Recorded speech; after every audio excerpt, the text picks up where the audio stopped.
sobre el propio oficio del escritor, la segunda, la súa capacidad de influencia en el aceptamiento del estándar normativo, y la tercera, el peso de que los escritores y les escritores creen que tienen la normalización social en este mismo proceso, ¿no? Es decir, la construcción de una lengua culta y estandarizada que tenga un uso social aceptado.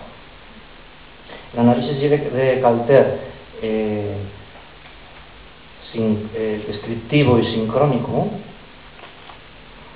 y que va a tratar este periodo de 30 años de escritura en asturiano y alrededor de esta acuñada generación de surgimiento, ¿no?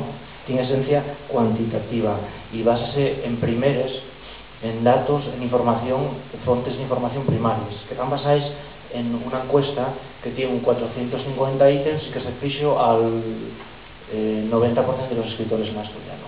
De ahí, ya digo que es que hace 10 de los 400 y pico ítems que tienen ustedes en la muestra.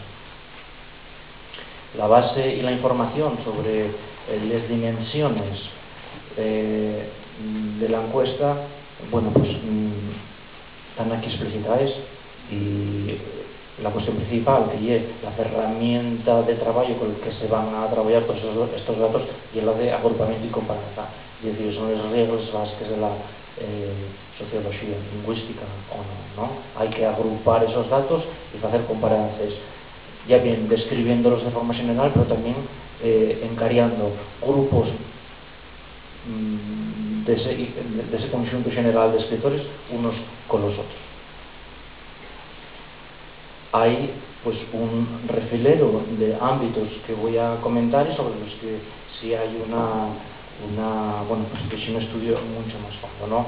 Aquí saqué ejemplos pues para tratar estas cuestiones. Lo primero, si hablamos de literatura, vamos a ver cuál hay la dimensión, quiénes son los escritores, ¿no?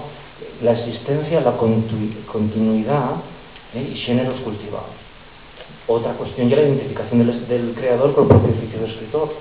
Es decir, cuando se ellos hace la pregunta a la gente que publica en asturiano si son escritores, ¿qué es lo que responden?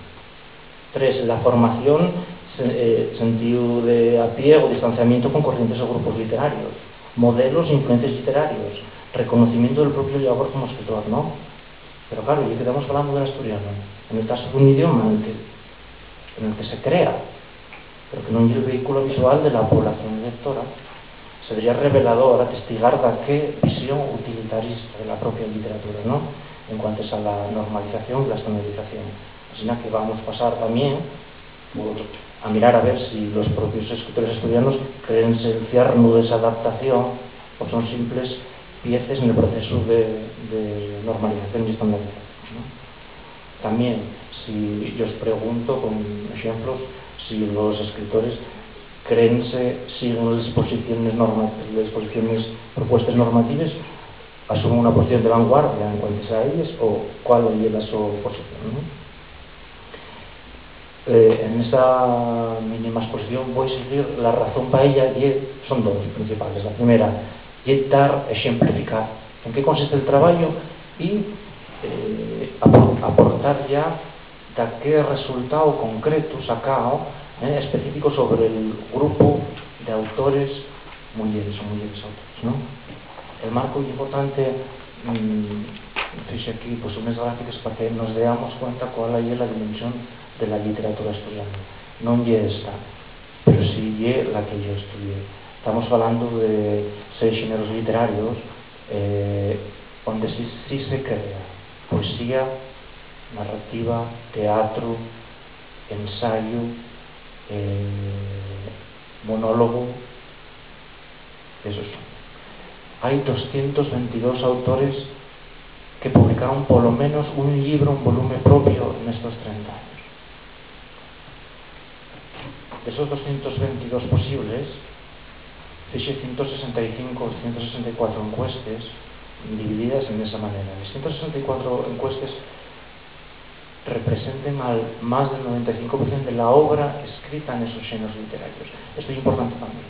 Yo el mínimo que me pongo el trabajo que haga tiene que ser efectivamente representativo y descriptivo de cuál es la situación. Ahí en ese gráfico de superficie vemos Los ámbitos de creación. Hay tres muy potentes: infantil, juvenil, narrativa, con valores absolutos. Son libros publicados en volumen. Quiero que se entienda también que hay muchos más escritores que 222. Esos cumplen con el criterio primero para insertarlos en este trabajo, ¿no? Esos 232 volúmenes de poesía, teatro y monólogo, muy pocos. Y es curioso también cuando de mano, cuando se fala o intentamos acotar estos términos, parece que siempre falamos de poesía como un género muy, si non el más cultivado, y parece que de mano non es. A la derecha o a la izquierda tienen los porcentajes de teatro. También otra herramienta básica para la interpretación de resultados, o para poder agruparlos, interpretarlos, y es necesario que se entienda que no es lo mismo valorar o poner na balanza, darle el mismo peso, encalcar en un autor que publicó un solo libro que un autor que publicó 25.